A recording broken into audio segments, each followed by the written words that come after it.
আপনার সন্তান কি সত্যি সুরক্ষিত? এক বিভীষিকাময় অভিজ্ঞতার সাক্ষী শিলিগুড়ি। নমস্কার, শিলিগুড়ি এক্সপ্রেস আপনাদের সকলকে স্বাগত। আমি ঋতু। শিলিগুড়ির 46 নম্বর ওয়ার্ড।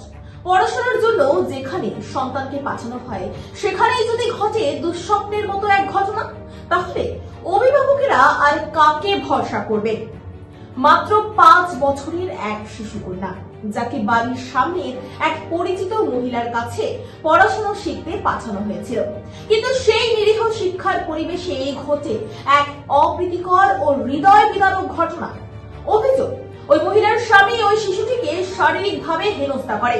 এই অভিযোগ ঘিরেই এখন উত্তাল গোটা এলাকা। কি অসুবিধা হয়েছিল আপনাদের? কি সমস্যায় পড়েছিলেন আপনারা?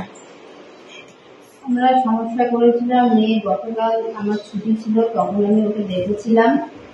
ও স্নান করে আসলো, আসার পরে দেখছি ও বারবার ওর প্রাইভেট জায়গা বারবার দেখছে। দেখার পরে আমি ওকে বললাম কি হয়েছে, ও কিছু বলতে পারছে না। তারপরে ভয় পেয়ে আছে, দেখছি শুধু বলে ভয় ভয় করে। ভয় পাওয়ার পরে যখন আমি বললাম, তারপরে বললো যে আমাকে এরকম টিউশন করতে যাই, আমার মেয়ের যে হাজবেন্ড আছে আমরাও, আমার সাথে খুব খারাপ কাজ করেছে। যে আমার এরকম প্রাইভেট জায়গায় এরকম ফটো তুলেছে, ভিডিও করেছে, প্লাস খুব খারাপ কাজ করেছে, যেটা মুখে বলতে পারছি না আমি, ঠিক আছে, কিন্তু খারাপ কাজ করেছে। তারপরে এ বিষয়ে আপনারা প্রশাসনের কাছে গিয়েছিলেন কি? হ্যাঁ, গিয়েছিলাম। কোথায় গিয়েছিলেন? আচ্ছা। এই ঘটনার খবর প্রকাশ্যে আসতেই চাঞ্চল্য ছড়িয়ে পড়ে গোটা এলাকায়। দ্রুত ঘটনাস্থলে পৌঁছায় আমাদের সংবাদ প্রতিনিধি। অভিযুক্তের স্ত্রীর সঙ্গে ফোনে যোগাযোগ করা হলে তিনি পাল্টা দাবি করেন। কি দাবি করেছেন শুনে নিন। হ্যালো, হ্যাঁ, গীতা দি বলছেন কি?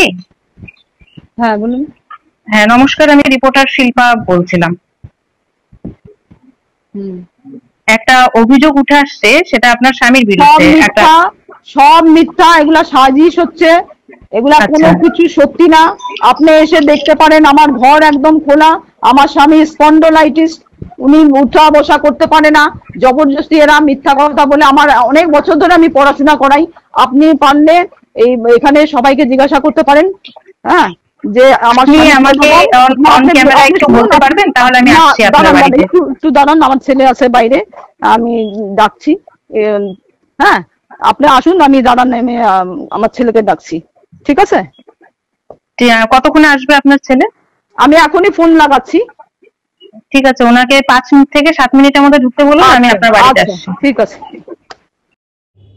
যেমনটা আপনারা শুনলেন, ওই শিক্ষিকা জানিয়েছে, আমার স্বামী শারীরিকভাবে অসুস্থ, বিছানায় শয্যাশায়ী, তিনি এই কাজ করতেই পারে না। অভিযোগ ভিত্তিহীন, কিন্তু এখানে ঘটনার মোড় নেয় এক রহস্যজনক দিক। সাংবাদিক পৌঁছানোর কিছুক্ষণের মধ্যেই মহিলা হঠাৎ বাড়ি ছেড়ে উধাও হয়ে যায়। সংবাদ মাধ্যমের মুখোমুখি হতে নারাজ তাদের পরিবার। শুনে নিন সে কথাও। হ্যালো, কি ব্যাপার দিদি? আমি আপনার বাড়ির সামনে, আপনি বাড়ি ছেড়ে পালিয়ে গেলেন? পালিয়ে কেন যাবো? আমি থানায় যাচ্ছি। আচ্ছা, আমি আপনার সাথে কথা বলতে এসেছি, তো আমি তো আপনার বাড়ির সামনে দাঁড়ানো। এখন আমার দরকার আছে, একটু 5 মিনিট দাঁড়ান, আমার একটু দরকার আছে।